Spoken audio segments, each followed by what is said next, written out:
Hey, how you guys doing? My name is Mongo Slade, and this is my AEW report for October the 7th, 2020. Okay, so we open the show because it's the 30 years of Jericho celebration. We open the show with some of the young performers talking about how experienced, not how experienced, goddammit, how influential Chris Jericho has been to them, to the business, yada, yada, yada, blowing smoke up Chris Jericho's ass. They did some pretty cool vignettes throughout the night with different celebrities saying, giving Chris Jericho the thumbs up and talking about how great he was. Just a few people I mentioned that I thought was cool. I thought it was cool that his dad was there, Ted Irvin. I thought that was really cool. I thought it was cool that Bully Ray was there. I knew Chavo and Lance Storm would show up. I knew they was pretty cool. Hiroshi Tanahashi I thought was really cool, and the Ultimo Dragon I thought was the fucking coolest. Ultimo, like I haven't had a chance to mark out over Ultimo Dragon on this channel yet. We'll get there though. So the first, initially, after you see that, like the first thing you see is Kip Sabian and Miro playing video games off to the corner. They're not watching the show. They're just playing like I don't know Caterpillar or some shit on Atari arcade over on the side. And Chekhov's gun is a thing, right? Where you say if you see something, if you see a gun in the scene, you eventually think that somebody's going to use it. So as the show went on, they kept showing Miro and Kip Sabian. I always thought they were going to do something. I thought that okay, they're in the building. So I remember thinking to myself like maybe Miro and Kip Sabian are going to get into a fight with Jericho and Hager, and maybe that'll be the match for the first anniversary. We'll have Jericho and Hager versus Miro and Kip Sabian. But no, nothing happened. They just play video games all night. That's all they did. Miro has a sweet job, man. It's a sweet job. He gets paid to play video games and be a big goof. He doesn't really. I don't know. I guess that one big debut was really all they kind of had planned for him. So they had the first match was for the FTW title, which means fuck all. It means nothing. This title means nothing. Cage did not win it. It was given to him. The whole point of him being the fuck the world champion was that he was being ducked by the world champion. Then he got beat by the world champion. So why the fuck does he still have this belt? Because he has no other gimmick. He doesn't have a personality. That's why. Any event, he wrestled Will Hobbs. Will Hobbs, my boy Will Hobbs. It was okay. Cage took a lot of the offense and he did a lot of, Cage with the little kid kicks and the spin kicks and the thigh slapping. And I just kept saying to myself, why do Cage want to wrestle like he's 5'8"? Why does he want to do that? I don't know why he wants to wrestle like he's 5'6". I don't get it. You don't need to wrestle like Johnny Gargano. You're fucking big. Wrestle big. You're like, I feel like I say the same thing about Brian Cage every time I see him. He's a fucking shame. It's like watching the biggest dude in class get bullied by the smallest. It's like he keep pushing you in the head like, what are you going to do, tall guy? It's like, I'm going to slap my thigh and spin kick you in the leg. I'm like, come on, man. Throw this guy. Use some strength. Like, these two dudes had the ability to have a hoss fight. And it was like, Will Hobbs was kind of having a hoss fight. And Brian Cage was like, oh, I'm from the California Indies. We slap thigh around here, dog. It was alright, I guess. Cage used the Steiner screwdriver for a finish, and I shook my head. Take it from him. He doesn't deserve it. He doesn't deserve the Steiner screwdriver. Get the hell out of here with that. Then they did an interesting thing. They had Taz say that he was impressed by Will Hobbs and offered Will Hobbs a spot in Team Taz. But before Will Hobbs could respond, here comes Darby Allin. And Darby Allin came in, he ran off Ricky Starks, and he ran off Brian Cage. I still don't understand why Brian Cage is powdering from a dude a third of his size, but it's a heel thing to do. I guess that skateboard really hurts. That's the only thing I can think of is that's a really hurty skateboard, dog. That skateboard hurts. So then we get our first promo. We got Lance Archer. He's talking like a 1990s WWF villain. He's talking like he's Adam Bomb or something like that. About how, John Moxley's been playing around with Eddie Kingston, but he's not me. I'm like, please just let Jake talk. This was so much cooler when Jake was doing the talking. Just let Jake talk, man. Jake, with that old wizard voice of his, that raspy, it's a knowing, knowledgeable. It just sounds authoritative coming from Jake. It sounds meaningful. Since they started downplaying Jake, I haven't really been feeling the Lance Archer thing. I wasn't feeling it anyway because he's like, because I just didn't feel it. But it was so much better when Jake was doing the talking. Then we get something great. So Hybrid 2 versus FTR for the AEW Tag Team Championships. This match went long. It was good though. There was some really interesting stuff in here. I liked that they focused on Jack Evans' knee, knowing that he was the high flyer of the team. He's also the older of the two. They did a knee breaker on the barricade, which is pretty cool. They put him in a figure four around the ring post, which also was pretty cool. And there was, Angelico did a nice mixture of submission wrestling and high flying. Again, the hybrid too, so they do different things. The finish came in with when they did the Power and Glory finish, which I liked from FTR. I liked that they did a finish from a different tag team, and it was a finish. Nobody kicked out of it.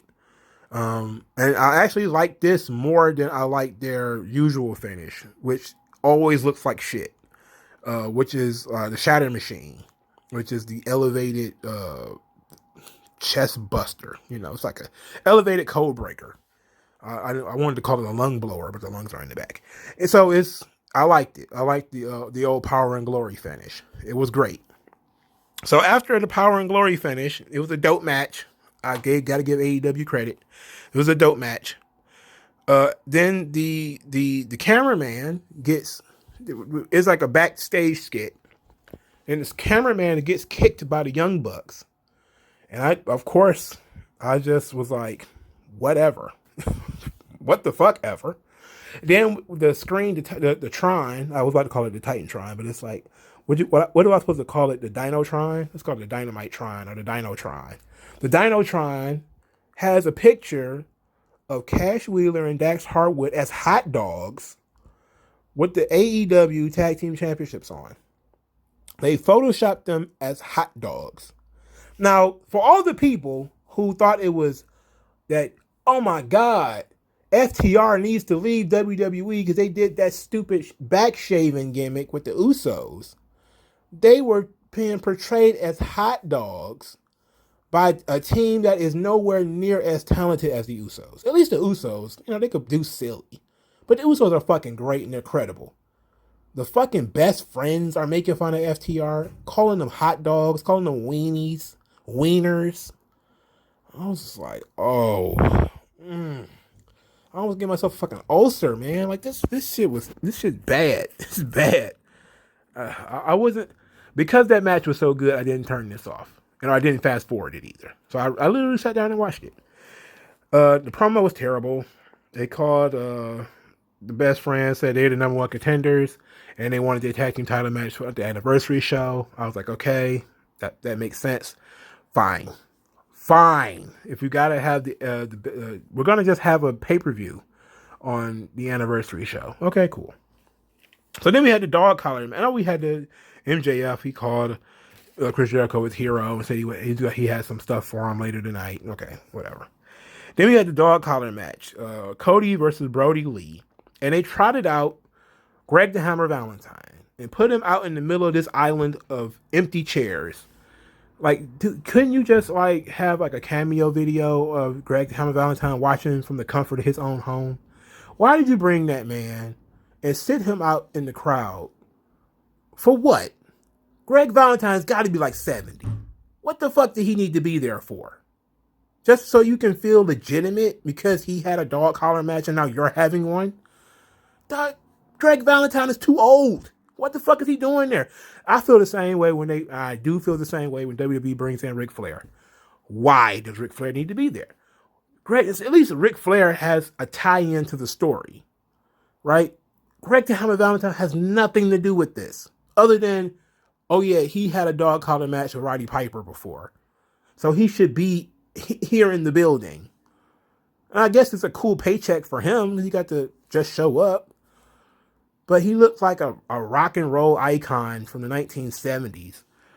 He's sitting out in the middle of nowhere with not another person around him. He didn't bring like a kid or a girlfriend or a wife or a best friend or something to sit there with him. He's just out there by himself, looking like a lonely old man. That's bullshit. Could at least put a young girl out there with a to dangle from his arm or something. You make him look so lonely out there. Like he ain't got nothing else going on with his life to come watch fucking Cody. Anyway, the match was okay. It was actually pretty good. They did a lot of complicated offense with this chain, and the match was too long. Okay, Cody is so self-indulgent. This match had to be like 30 minutes. If it wasn't 30 minutes, it felt like it. Okay, it felt like when you are in a match so long that the blood dries up, that match is too long. Okay, but we got blood from both guys. You know, of course, you can't have a dog collar match without blood. It was very physical. They did some really cool spots, like the chain. You know, they would pull the chain and to do different moves.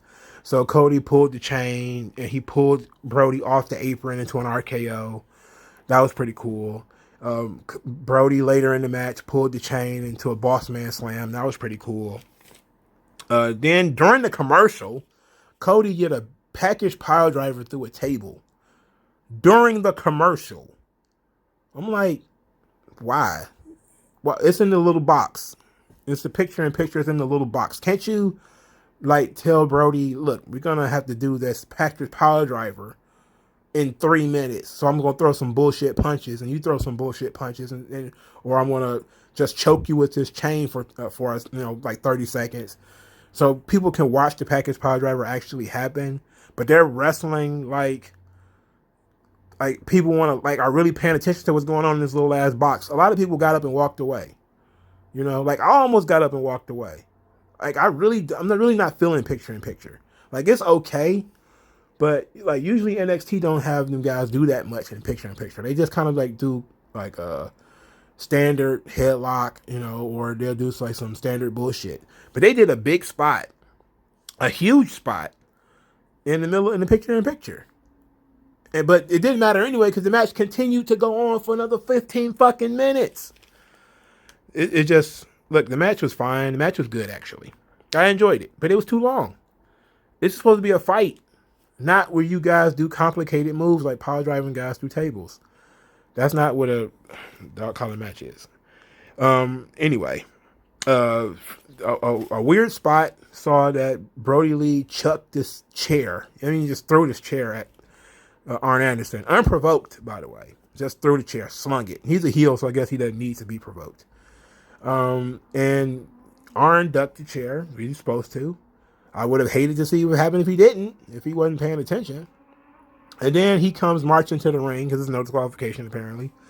And then Alex Reynolds, I only know who his name is because it was yelled, ran to the ring to help Brody Lee, even though there's already Dark Order people out there. There is already Dark Order out there, I believe, because Brody Lee came out with a bunch of Dark Order people.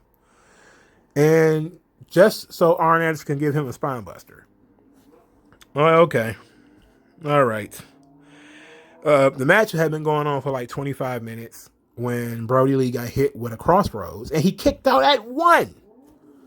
So I said, look, if you power drive the guy through a table, you RKO him off the apron onto the floor, you hit your finish and he kicks out at 1.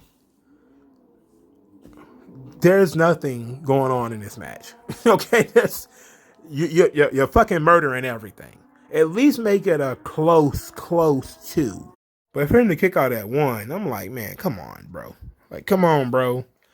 That's some bullshit, bro, and you know it. So the match continued. They did a bunch of other shit to each other. I was kind of burnt out after that kick out at 1. I was kind of like, man, this match needs to end. They did some unique chokes. Cody did like a unique choke with this chain, but they was just choking each other and hitting each other with the chain. They did like a move here and there.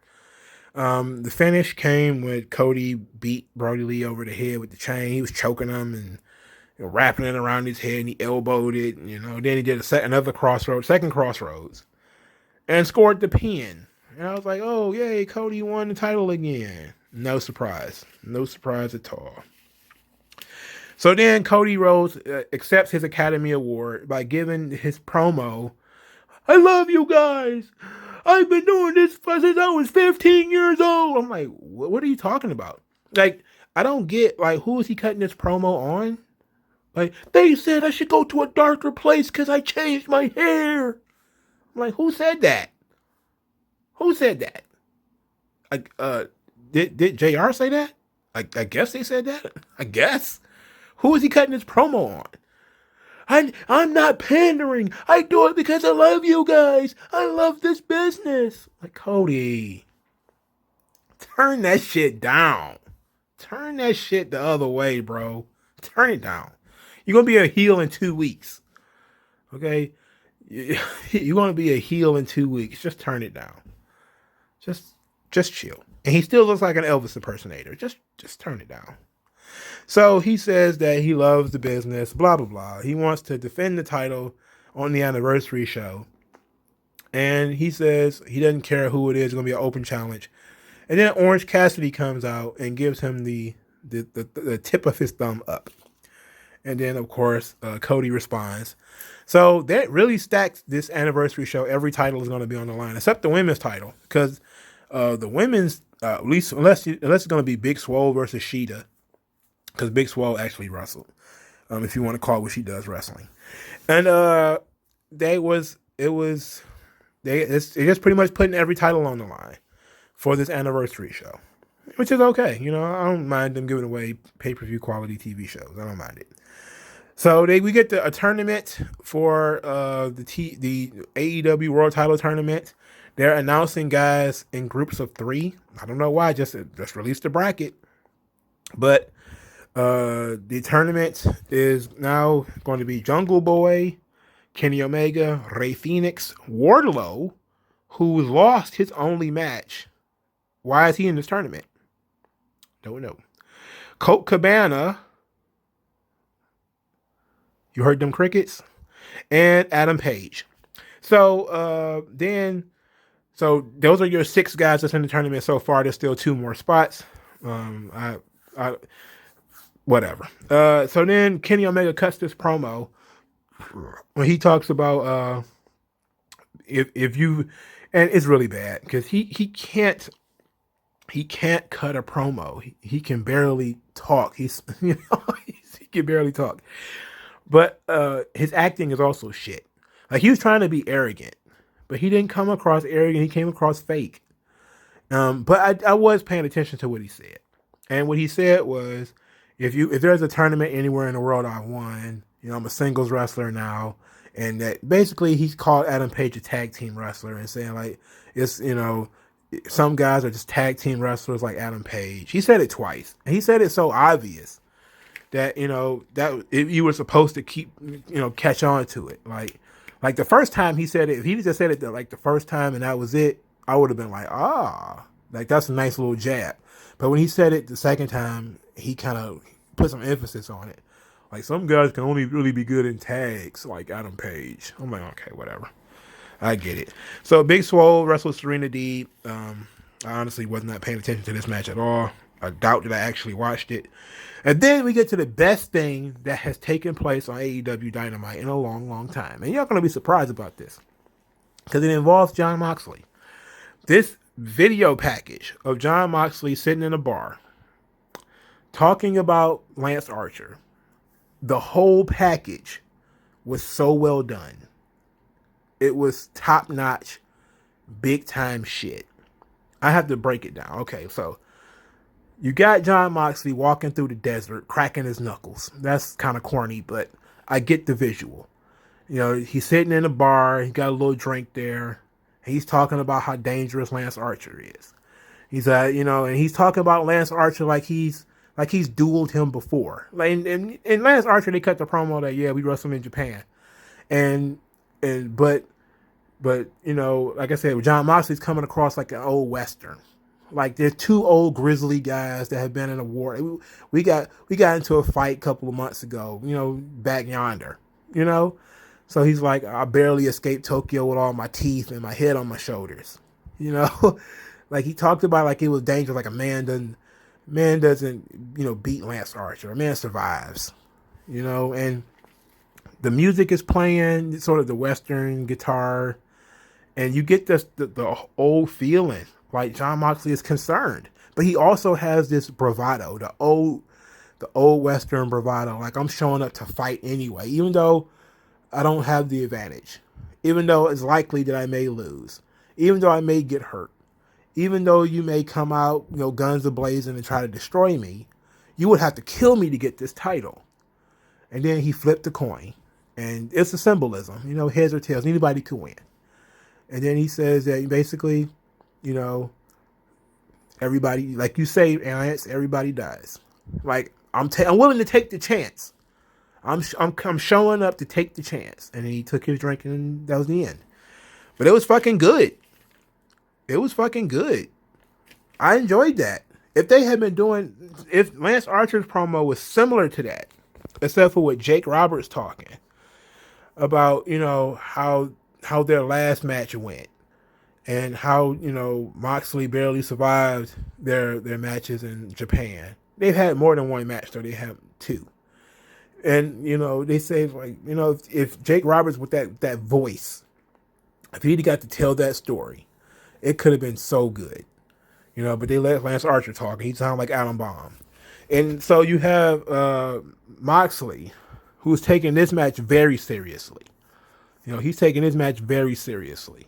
And that's really good. I really enjoyed it. This is the best John Moxley stuff I've seen in a long time. I really enjoyed it. Main event, didn't enjoy that, though. Chris Jericho and Jake Hager versus Dr. Luther and Serpentico. Serpentico threw some ribbons like it was Japan.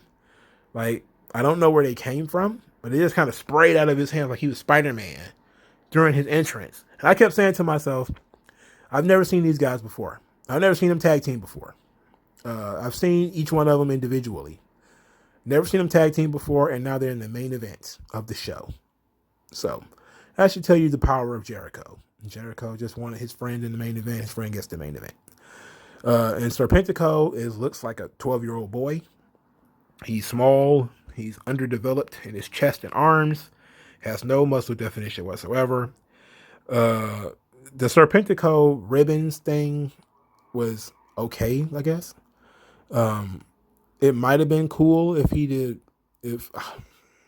Let me think about it.